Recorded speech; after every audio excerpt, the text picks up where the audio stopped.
아니 그래서 그 컨셉은 매일 출근하기가 너무 두려워요. 직장에서 왕따놀이하는 나보람 팀장. 진짜 다니기 싫겠다. 정말 이러면 안 되는 거 아닌가요?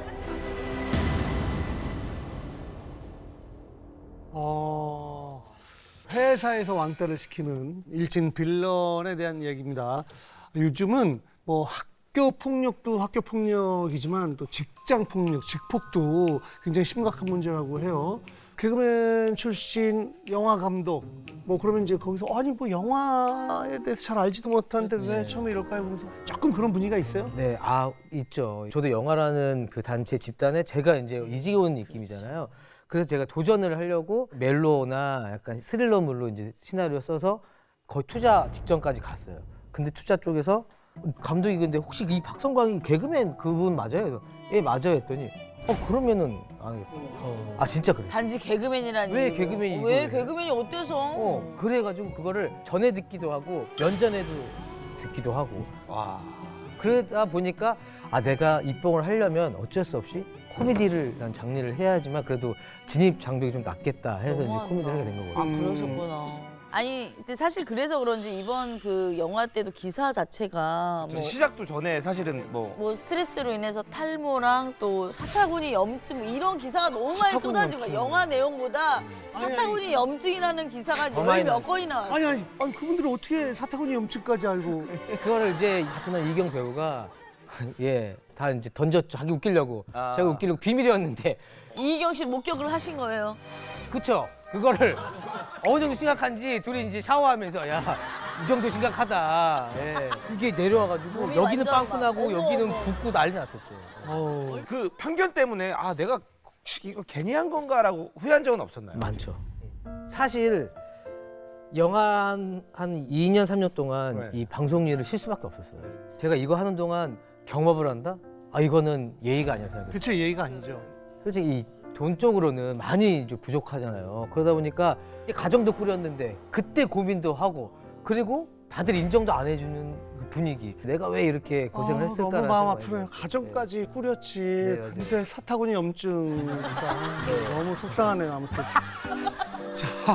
이렇게 돼요. 마무리해서 사타구니만 기억나더라고요. 가정까지 아니 근데 개그 쪽도 공채가 있고 또 특채가 있잖아요. 맞아. 그러면 약간 또 특채 출신을 살짝 따돌린다거나 뭐 그런 게 있지 않아요? 저는 특채거든요. 근데 그런 건 있죠. 이제 뭐 자기들끼리 뭐 잠깐 특채들은 나가 있어 하고. 그래 맞아요.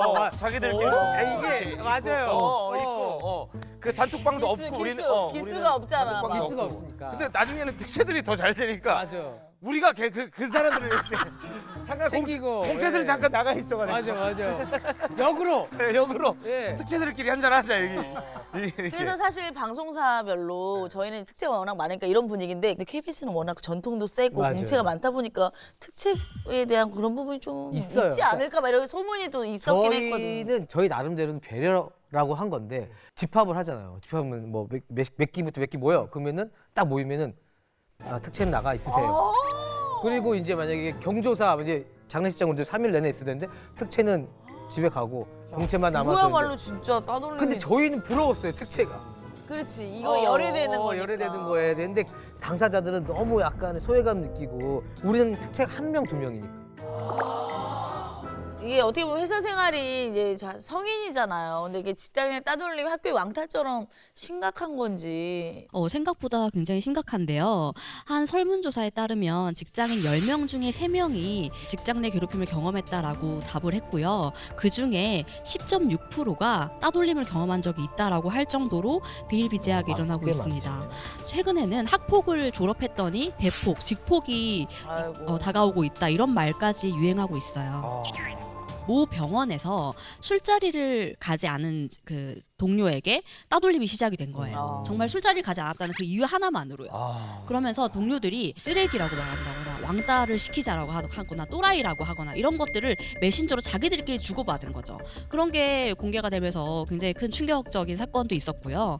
새로운 상사가 그 부서의 실적이 좀 부진했나 봐요. 그래서 그 실적 부진의 이유를 이전에 했던 상사가 때문에 부진한 거다라고 보고서를 쓰라고 지시를 한 거죠. 어. 근데 직원 입장에서는 사실 이거는 조금 다른 상사라고 하지만 부담스럽잖아요. 그래서 못 쓰겠다라고 했더니 그걸 이후로 이제 따돌림이 시작이 된 거예요. 그런데 굉장히 유치하게 이 직원이 회를 못 먹거든요. 그러니까 꼭 회식에 회집을 가는 거예요. 어떻게 어우. 그렇죠.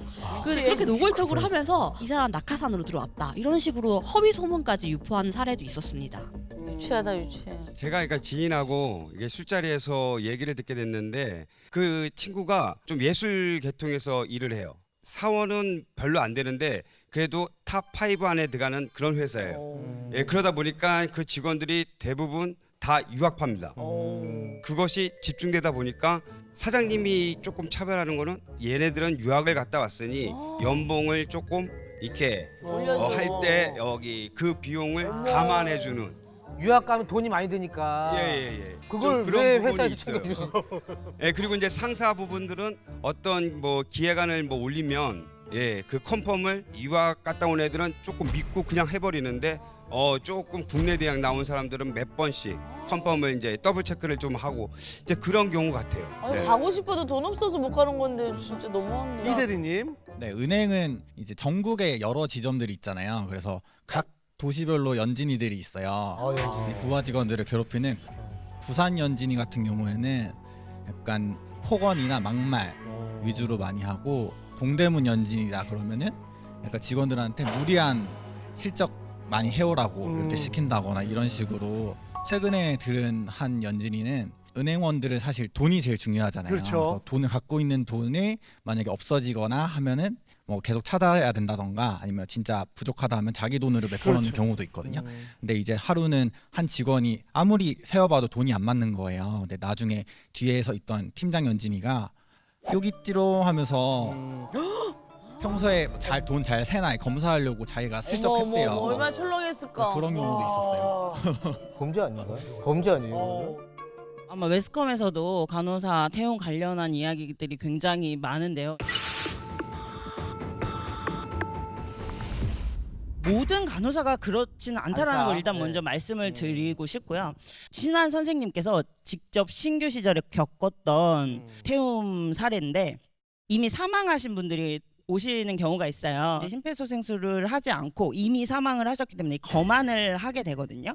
되게 고약한 선배가 있었어요. 그러니까 자기가 싫었던 후배에게 이렇게 이야기를 합니다. 거만실 들어가서 환자 숨 쉬는지 보고 있어. 어우 뭐야. 무슨 소리야 그게? 그러니까 네? 하고 당황을 했겠죠. 접수가 됐지 않냐 응급실에. 응급실 환자로 접수됐잖아. 저 사람도 환자잖아. 혹시 숨 쉬는지 들어가서 보고 있어. 단둘이 그러면 놓여져 있는 상황인 거 아니에요? 네. 근데 정말 어쩔 수가 없는 상황이죠. 더 지금보다 옛날이기도 했고 상하 관계가 더 엄격하기도 했고 그랬기 때문에 제 친한 선생님이 들어가서 보고 있었다고 하더라고요. 언제 나와? 언제 나오라고 할 때까지? 네, 나오라고 할 때까지 아니면 거만이 완료될 때까지. 그러니까 얼마나 다양한 방식으로 사실 괴롭히려고 마음먹으면 괴롭힐 수가 있겠습니까? 기죽이는 거 봐요. 약간 기선제압이지. 근데 보통 우리가 직폭이라고 하면은 상사가 가해자라고 많이들 생각을 하시잖아요. 오히려 팀원들이 상사를 괴롭히는 건데요. 사례가 있습니다. 어떤 회사에 이직한 팀장이 있었는데 팀장이 보니까 그 팀원들이 좀 근태도 조금 부족하고 그 성과도 좀 부족한 것 같아서 정당하게 이런 거 좀 고쳤으면 좋겠다라고 이야기를 한 거예요. 그러니까 팀원들이 오히려 그 팀장을 따돌림을 시작을 한 거죠. 어머. 네. 그래서 사실 이젠 상하 막론하고 이런 직폭에 노출될 수가 있다라고 볼 수 있습니다. 한별단 여러분 중에도 혹시 직장에서 나 이런 차별을 뭐 받은 적이 있다. 저도 이제 전에 회사에서 겪은 일인데 사실 직접적으로 왕따를 시키는 거는 따지기라도 할 수 있어요. 근데 은따가 저는 은따. 더 괴롭더라고요. 제가 이제 워낙 좀 활발하기도 하고 그렇죠. 윗분들한테도 막 상냥하게 이렇게 해가지고 저는 이제 부장님께서 저를 되게 예뻐하셨어요. 이제 약간 동기들의 질투가 좀 있지. 있었는데 맞아. 제가 워낙 저는 좀 꾸미는 거 좋아하고 화장하고 막 예쁘게 옷 입고 다니는 거 좋아하는데 회사 패션쇼 하러 다니냐. 오지랖. 왜 그런 걸 오지랖이죠. 물어보죠? 점심시간 전에 이제 제 양옆에서 메신저 타타타타타타 하는 소리가 나요. 난 나 안 울려, 빼고 근데. 지금 점심 메뉴 정하는 거예요. 자기네끼리 웃고 있고 막 네. 이거. 타타타타타 하다가 갑자기 제가 이렇게 좀 뭔가 눈치 이렇게 보는 것 같으면 딱 아니야. 키보드 소리가 멈춰요. 티나게 일부러. 그러면서 당연히 그들끼리 점심 먹으러 가고, 그리고 더 이제 좀 비참했던 거 뭐였냐면 저 빼고 저녁에 그들끼리 이제 뭐 청담동에서 맛있는 거 먹고 인스타에 올리는데 그거까진 좋아요. 그래 뭐 너네끼리 뭐. 근데 다른 팀의 사람이 그 게시글을 보고 야 근데 거기 너는 안 갔어? 이렇게 얘기할 때 비참하지. 근데 그런 얘기 들었을 때 가만히 있지 않으실 것 같은데? 근데 막상 그때는 제가 이런 경험이 너무 처음이어서 우리가 이런 VCR 보면 나 같으면 막 이럴 거라고 하는데 막상 그 조직이라는 곳에 있다 보면 보는 눈도 있고 막 사람들이 있는데 네? 뭐 신경 끄세요 이렇게 안 나가요. 그래서 맞아요 뭐 이렇게 돼요. 그러니까 오히려 그 은따가 저는 더 이렇게 또 견디기가 얘기 힘들었던 것 같아요. 그럴 수도 있겠네요. 한 분이 좀 눈에 띄거든요. 그대가 어쩐 일로 여기로 왔는지 너무 우리 김 차장님. 아유 반갑습니다. 저는 외국계 회사에서 오랜 기간 동안 근무를 했고 올해는 11년 차고 그때 한때 팀장님께서는 굉장히 권위적이시고 군대식의 문화를 굉장히 좋아하시는 분이 계셨어요. 뭐 회의실에 모아서 폭언을 하거나 욕을 많이 하거나 또 그리고 돌아가면서 왕따를 시켰어요. 이게 돌아가면서 왕따를 당하잖아요. 그러면 이게 시스템이 돼요. 그러면은 내 차례구나. 저 사람 차례구나. 아이고. 그래서 그 체계가 유지가 될 수가 있습니다. 그래서 뭐 이 순간 또 좀 지나가고 나면 또 다른 사람이 되니까 이런 식으로 만연하게 되더라고요. 실제 저는 그때 당시에 제가 나가는 그 뒷걸음에 그렇게 소곤소곤 말씀하시는 걸 들었습니다, 실제로. 그래서 내가 보낼 거니까 제 밥 먹이지 말고 쟤랑 카톡을 하거나 아니면 정보를 주지 말라 이렇게 하는 지시를 들었고 그래서 제가 바로 뒷걸음해서 팀장님 제가 들었습니다.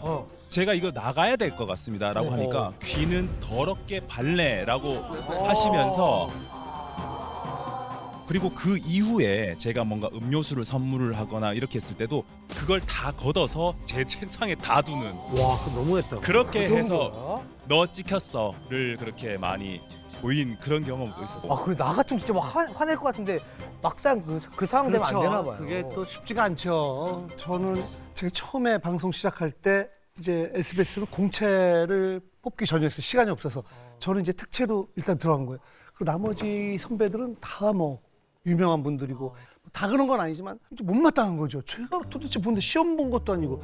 와, 그때부터 이제 이 괴롭힘이 시작됐는데 그 안녕하시렵니까라는 레일맨인데 그 뒤에 크로마키로 돼 있어서 풍경이 계속 지나가는 거잖아요. 만약에 NG를 내면은 풍경을 붙일 수가 없어요. 처음부터 무조건 다시 찍어야 돼요. 원테이크네. 그렇죠? 그래서 NG를 내면 안 되는데 NG를 내라고 선배 그중에 몇몇 선배가 막 이렇게 하고 장난 반 그래서 그 선배들을 공략하기 위해서 술을 좋아하는 선배들은 진짜 그냥 끝나고 매일 그분들하고 술을 마시면서 좋겠구나. 그리고 또 술을 안 드시는데 야한 얘기를 좋아하는 선배들이 있어요. 그럼 또 그 이야기를 준비해서 촬영하러 가면은 그분들이 야 일로 와봐 야야 뭐 재밌는 얘기 좀 해봐 하면은 그 얘기를 해줘서 뭐 좀 웃으면 웃겨 편을 만드는구나. 그러니까 막 그거 지어내고 그거 만들어내느라고 너무너무 힘들고 지어낸 거 맞아요? 아니면 진짜 다 끄집어낸 거지. 예, 뭐 그리고 또 재떨이 심부름하고 뭐 라면 끓이고 뭔지 알죠? 알죠. 그래가지고 차근차근 공략해서 결국은 다 이제 저를 좋아하게 만들긴 했는데 이게 이제 쉽지가 않잖아요. 하루아침에 우리는 그냥 바로 스타가 되고 대우받고 막 그러실 줄 알았는데 나름대로 뭐 그런 게 좀 있었는데 회사에서는 진짜 불가능하잖아요.